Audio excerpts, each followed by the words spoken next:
guys. Ang nasa likodan natin ay isang vegan resto dito sa may UPNP. Bago po ito.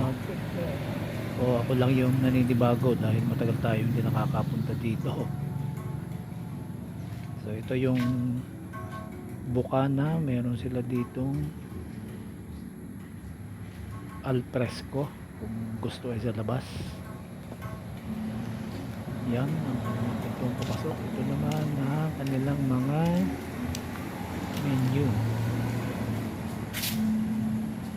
Puro healthy ito.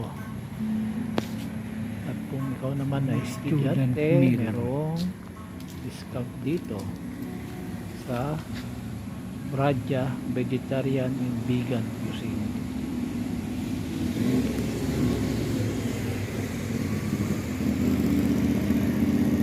Malapit siya dito sa may animal husbandry na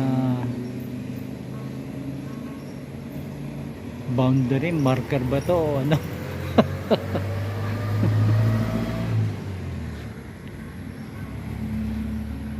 Ay, yung way naman na yan, yung karsadang yan ay ito, papuntang Baker Hall.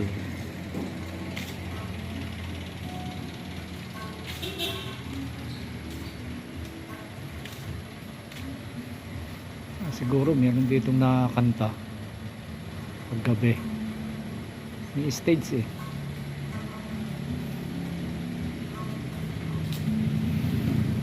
Rating nila ay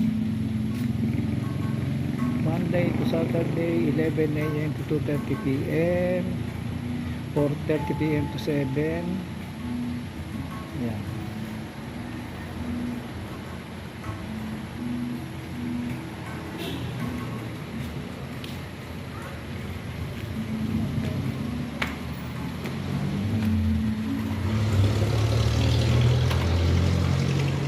Yan, dito na tayo sa loob.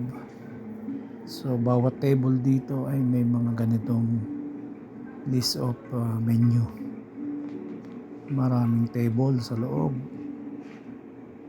Kaya lang sobrang tahimik. Kaya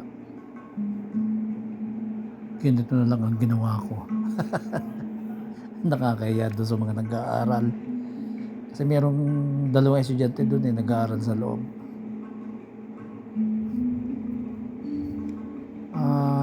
Dahil ang oras ay magpa 5 o'clock na ng hapon, umorder na rin kami ng aming dinner. So magandang ambience sa loob. At higit sa lahat ay ito ay aircon na malamig eh. Kaya kung medyo mainit pa ang panahon sa labas, pwede dito sa loob. Maganda. Ang kanilang mga pagkain ay very healthy, lalo na sa mga kabataan at na masarap din naman, tiyak, dahil sa picture. At pwede rin ito sa mga young ones na kailangan ng diet. So maganda.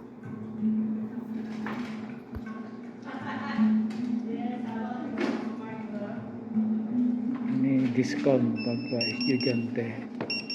Yan na, okay na yung order.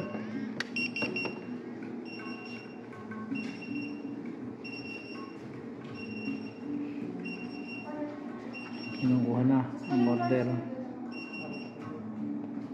Thank you, bye bye. Ito na.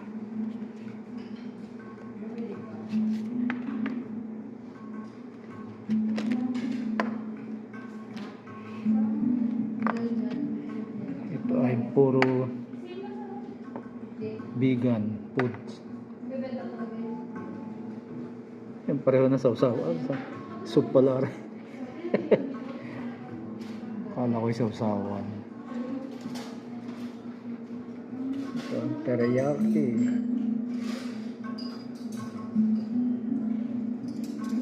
Ano yung isa? Korean rice bowl. teriyaki. Tikman natin kung anong lasa.